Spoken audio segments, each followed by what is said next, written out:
سلام و صد سلام. حالتون چطوره؟ رو به راهید؟ همه چی ردیفه؟ آقا ما رو نمیبینید خوشحالید؟ چه حال؟ چه خبر؟ سلام‌های امروز رو در حالی تقدیمتون میکنیم که آب و هوای سیاست حسابی ابریه و خلاصه آسمون قرنبه پشت آسمون قرنبه است که به گوش میرسه. تحریم‌های کنگره و سنا علیه سپاه با امضای رئیس جمهور آمریکا تبدیل به قانون شده و تبعات این داستان بدجوری آخوندا رو دلواپس کرده.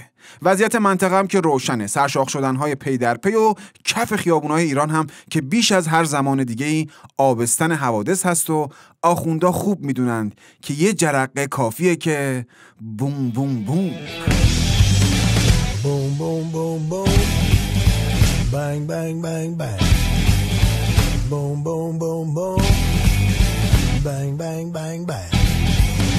ما که اسم نمیخوایم ببریم، اما یه نفری، یه کاندیدایی، یه آخوندی، حالا یه نفری که اتفاقا رنگ بنفش هم داشت واسه اینکه مردمو بکشه پای صندوق انتخابات وعده داده بود که 15 سال کابینه‌شو جوون کنه. دیروز که وزرای پیشنهادیشو معرفی کرد، اولین چیزی که به چشممون خورد سن وزرا بود. خب نمایندگان محترم جلسه، رأی اعتماد رو شروع میکنیم. لطفاً همدیگه رو نخورید. آقا یه لحظه سر جاتون بشینید. سلفی و موبایلاتون رو بذارین تو جیبتون. آقا بشین سر جات. آقا سر جات. آقای محترم بشین. خب آقای وزیر محترم نیرو، شما چند سالتونه؟ آقای رئیس من 32 سالمه. به چقدر جوان. آقای وزیر محترم علوم و آموزش عالی، شما چند سالتونه؟ من 17 سالمه. سال دیگه میرم دانشگاه و تحصیلات عالی و وزارت و این حرفا. به سلامتی. آقای وزیر محترم بهداشت و درمان، شما چند سالتونه؟ نه من 7 سالمه عمو. آقا به چقدر جوانگرایی، چقدر جوانگر. خب وزیر محترم کشور، شما چند سالتونه؟ احسن. خب دوستان، میانگین سنی وزرا چقدر شد آقا جان؟ 58 سال. احسن. چه جوانگرایی. به پیری بگو پیری دست نگه دار که باهات بگو نگو دارم حالا آرزو دارم حالا آرزو دارم. چند روز پیش خبر دادن که سکوت مرد تاریخ اصلاحات، بابای همه ژن خوبا، یقه تا خرخر کیپ، محمد رضا عارف، یک کمیته رو برای پیگیری رفع حصر تشکیل داد تا با زدن چند سیخ و میخ یواش و یواشکی به عبای مقام عظما وادارش کنن اون 2-3 نفر رو بیارن بیرون. 2 روز نگذشته بود که گفتن کارگروه رفع حصر هم تشکیل شده، اون کمیتهشون بود، اینم کارگروهشه. بعد دیدن با کارگروه و کمیته کار را نمیفته. نه خیر، گفتن ستاد رفع حصر هم تشکیل شده. الانم که من دارم با شما صحبت میکنم، یه عده دارن برنامه ریزی میکنن که سمینار رفع حصر رو هم برگزار کنن. چند وقت دیگه هم کانون فرهنگی قلمچی یه کتاب چاپ میکنه با عنوان خودآموز رفع حصر. بعد منتظر برگزاری همایش‌های رفع حصر در سراسر کشورم هستیم. بعدش هم کلاس رفع حصر رو، جزوه های رفع حصر رو، خلاصه اینجا رفع حصر، اونجا رفع حصر، همه جا رفع حصر. این ماجرا اینقدر کش پیدا میکنه تا اینکه برسیم به ستاد یادبود رفع حصر، بعد کارگروه یادمان رفع حصر، بعد کمیته کشته شدگان رفع حصر، کتاب خاطرات رفع حصر، خلاصه اینجا رفع حصر، اونجا رفع حصر، همه جا رفع حصر. چه روزایی جوازی تو نقلا شنیده امیدی که برگشتی تو نقل سندر میده. چه روزایی که دنبال صدای پاد به خود گم میدونستم که بایون شب هجران سپیده. شاری بهرام در مکن، شاری تو بهرام در مکن.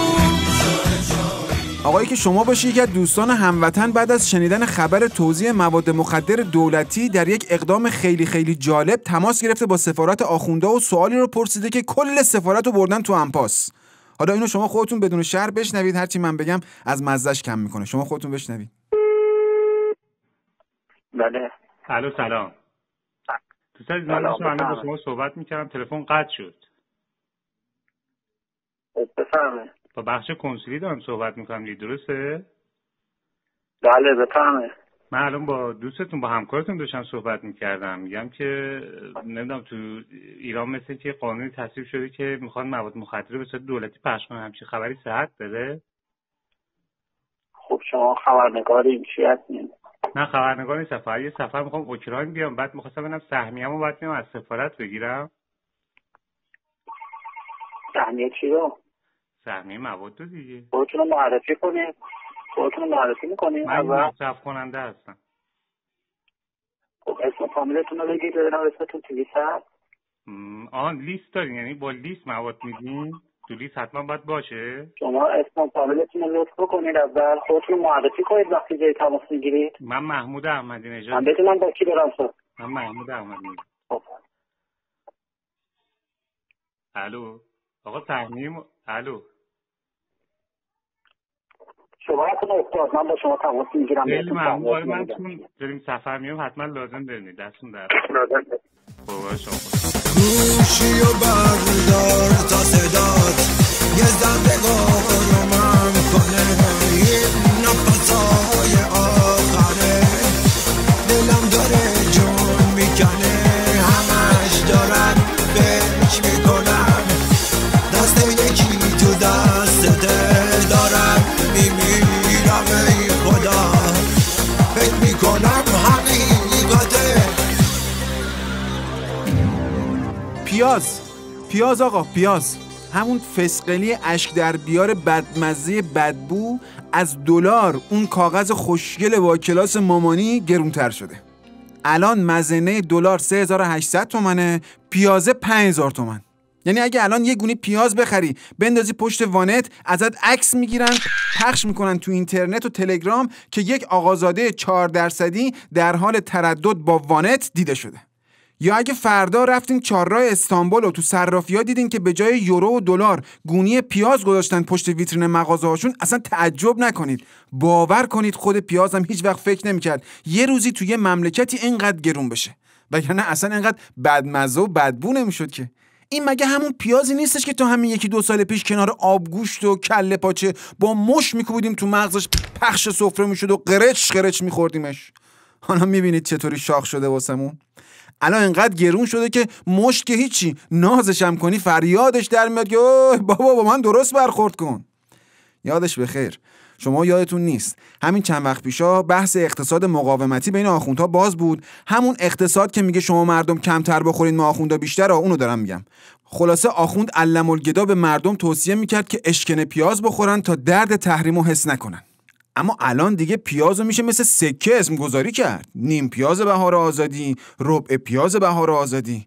انقدر پیاز کردیم گشنمون شد. پسر بپر برو صرافی یه 5-6 تا $1 بگیر با این املته بخوریم. دل ضعفه گرفتیم. خدا یاد از این دل داد از این دل، خدا یاد از این دل داد از این دل، نگشتم یک زمان دل شد از این دل. پیاز جان، جگر جان، پیاز جان، پیاز جان، دلی دلی دلی دل، آی دلی دلی دلی دل. یه سیم بوکسل بردارین بریم پایین یه تپه، سر سیمو ببندیم به یه درخت، بعد بریم بالای همون تپه سر سیمو ببندیم به بالای تپه. آفرین. حالا شما یه سیم بوکسل دارین که از بالا تا پایین تپه کشیده شده. در مرحله بعدی یه کپسول گاز از سیم بوکسل آویزون کنین و هلش بدین بیاد پایین. میره پایین میره پایین میره پایین میره پایین میره پایین میره پایین. بوم. ترکید. بله، ترکید. تبریک میگم، شما الان یکی از پایگاه‌های موشکی سپاه هستید و توان دفاعی سپاه پاسداران رو به قاعده یه سیم بوکسل و کپسول گاز افزایش دادین. نخند آقا، چرا میخندی؟ شوخی که ندارم باهاتون، کاملا جدی دارم میگم. باور ندارین؟ خب خودتون بشنوید از فرمانده سپاه پیزوری‌ها در مانور موشک سیم بوکسلی در روستایی در ساری. کسی تصور نمی‌کرد که امروز از همین آبادی، یعنی جوانان روستای کیاسر بهشهر، بتونن با دست خالی موشک تولید کنن. بله، موشک.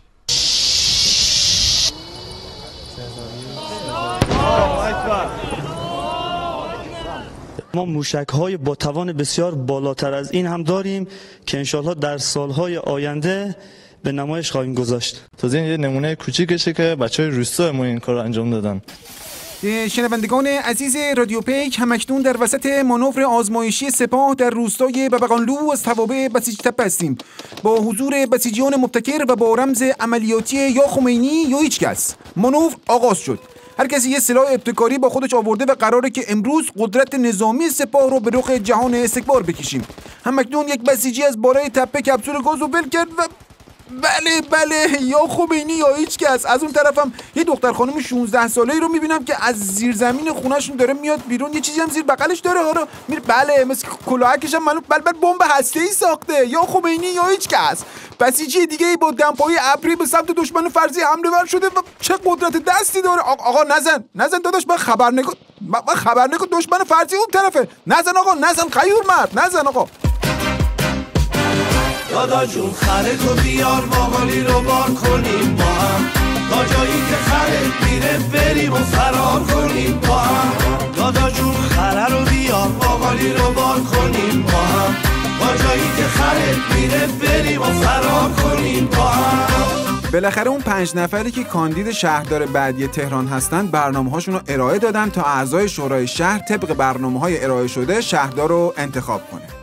مدیونین اگه فکر کنین همگی فقط یه متد برای چاپیدن شهر تهران دارن. نه خیر، هر کدومشون یه روش منحصر به فرد و متفاوت برای چاپیدن و خوردن و بردن دارن. مثلا یکی میخواد از جنوب شهر بخوره تا برسه بیاد بالا، اما اون یکی اول میخواد زمینهای بالای اتوبان همت رو بخوره، اگه سیر نشد بقیه شهر رو. یکیشون علیزاده است که برداشته یک کتاب 400 صفحه‌ای نوشته. معلومه طرف از 2-3 سال پیش خبر داشته که قرار کاندید شهرداری بشه، وگرنه نوشتن کتاب 400 صفحه‌ای رو نمیشه تو همین 1-2 ماه اخیر تموم کرد که. یکی دیگه شون هم یه تومار بلند نگاشته که فلان کنیم، بیسار کنیم، فلان نکنیم، بیسار نکنیم. گویا برادرمون شهرداری و فعالیت‌های عمرانی رو با ستاد نهی از منکر و امر به معروف اشتباه گرفته. اما از همه جالبتر اون کاندید بانوی شهرداریه که ماشاءالله انقدر برنامه و ایده‌های زیادی برای شهردار شدن و آینده شهر تهران داره که کلاً 4 صفحه نوشته. خلاصه و مختصر و اگه بخوام چکیدش هم من براتون بخونم میشه: سفره انقلاب شعبه شهرداری رو پهن کنیم، بشینیم دورش، همه با هم دیگه یه برج و ماستی بزنیم. و سلام الهه کولایی. من ترونمو میخوام، لب خندونمو میخوام، عطر نونمو میخوام، زنگ زور خونمو میخوام. من ترونمو میخوام، دل دیوونمو میخوام، واسه کفتر شاب دولزیم. قابل توجه هموطنان حماسه ساز همیشه در صحنه، مخصوصاً قشر محترم مکانیک و جلوبندی سازها، بدین وسیله به اطلاع میرسونم که دنده عقب دولت شیخ حسن خراب شده، فلزا هیچ رقمه نمیتونیم به عقب برگردیم. نه که نخوایم برگردیم و نه میخوایم به عقب برگردیم، ولی دنده عقبمون جا نمیره. مثلا همین چند سال پیش توی دولت رادیکال حداقل یه وزیر زن داشتیم، اما چون دنده عقبمون خراب شده نمیتونیم به عقب برگردیم و حداقل یه وزیر زن پیشنهاد بدیم. یا مثلا قبل انتخابات خیلی بحث آزادی فضای مجازی مطرح بود، اما یهو دستمون خورد رفت دنده 3، یه وزارت اطلاعاتی رو گذاشتیم وزیر ارتباطات و الان دنده عقب پر نمیکنه. دیگه این آخریا خواستیم وزیر دفاع و دادگستری و اطلاعات و خودمون انتخاب کنیم، هی به دنده رهبری فشار آوردیم، هی لابی زدیم، هی زور زدیم که به عقب برگردیم، ولی مقام عظما دست دنده و سگ دست رو از جاش در آورد و کلا دیگه نمیتونیم به عقب برگردیم. الانم از هموطنان همیشه در صحنه حماسه ساز خواهشمندیم همگی از مینیبوس دنده در رفته دولت پیاده بشین، هول بدین یکم جلو بریم، بلکه دنده جا رفت، گیربکس سپاه شل کرد، یه ذره تونستیم به عقب برگردیم. عقب. آقای راننده، آقای راننده، یارو بزن تو دهنده، برو به سمت تهرون، میخوام برم تلویزیون، برو به سمت تهرون، میخوام برم تلویزیون، برو به سمت تهرون. تموم شد. خب این که میگن دوره آخر و زمان شده نشونه هایی داره که شما این روزها از هر طرف نگاه کنی میبینیش. از یه طرف دختر خلخالی پوز اصلاح طلب گرفته و گفته که درسته بابام قاتل بود ولی خدا وکیلی دزد نبود. اصلاح طلب کی بودی تو؟ از اون طرف فردوسی پور تو تیویریش نظرسنجی گذاشته واسه ورود بانوان به استادیوم ها. یعنی اینقدر پیچ و مورا شل شده که مفسر ورزشی هم میاد شاخ میشه و ارزش‌های نظام میبره تو آفساید. به لازم ماهوی من مشکل دارم، اگه چجوری گردش کنی بعد میخ بشه بعد پهنش کنی بعد. از اون طرف تو همین تیوی ریش کارشناس آوردن میگه آقا مجلس کلش گندیده است. هرچه به گندت نمکش میزنند، وای به روزی که به گندت نمک. الان این مجلس گندیده است. آقا خداوکیلی از همه تو خطر، از همه ولایت مدارتر، قبله آمال اصلاح طلبها حاج سید محمد خاتمیه که برگشت گفت تو بحث کابینه اول نظر رهبری بعد ملت. یعنی مقام عظما 4 تا مثل خاتمی داشت نظامو بیمه میکرد. همه اینها یه طرف، ماه گرفتگی هم که اومد روش که دیگه نشونه‌های آخرالزمان رو تکمیل کرد و فصل الخطاب تحولات شد. البته خیلی چیزای دیگه در پیش رو داریم که همین قضیه رو اثبات میکنه، ولی این ماه گرفتگیه چیز قشنگی بوده، من دیدمش. ماه در میاد که چی بشه، میخواد عزیز کی بشه. ماه در میاد چی کار کنه، باز آسمون رو تار کنه. نمیدونه تو هستی به جای اون نشستی، نمیدونه تو ماهی، تو که رفیق راهی. باز هم وقت خداحافظی شد و طعم تلخ فراق و غم دوری. آقا این چیه شما نوشتی؟ انگار داریم میریم سفر قندهار. آقا 2 روز دیگه برمیگردیم دیگه. حالا شما خودشو ناراحت نکن. پیشنهادات، نظرات، انتقادات، وایس، ویدیو مسیج همه رقمه خریداریم. آقا گلی به گوشه جمال همتون یا علی. وقالوا عني دواوية ما بيأثرش شيء فيها، ما حدش في الحياة يقدر يمشي كلمته عليها. هتحلم ليه وتتمنى ما فيش ولا حاجة ناقصاها. من جوايا أنا عكس اللي شايفينها، وعلى الجرح اللي فيها ربنا يعينها. ساعات الضحكة بتداري في جرح كتير، ساعات في حاجات ما بنحبش نبينها. كتير انا ببقى من جوايا بتألم، ومليون حاجة كاتماها بتوجعني. بيبقى نفسي احكي لحد واتكلم، وعزة نفسي هي اللي بتمنعني.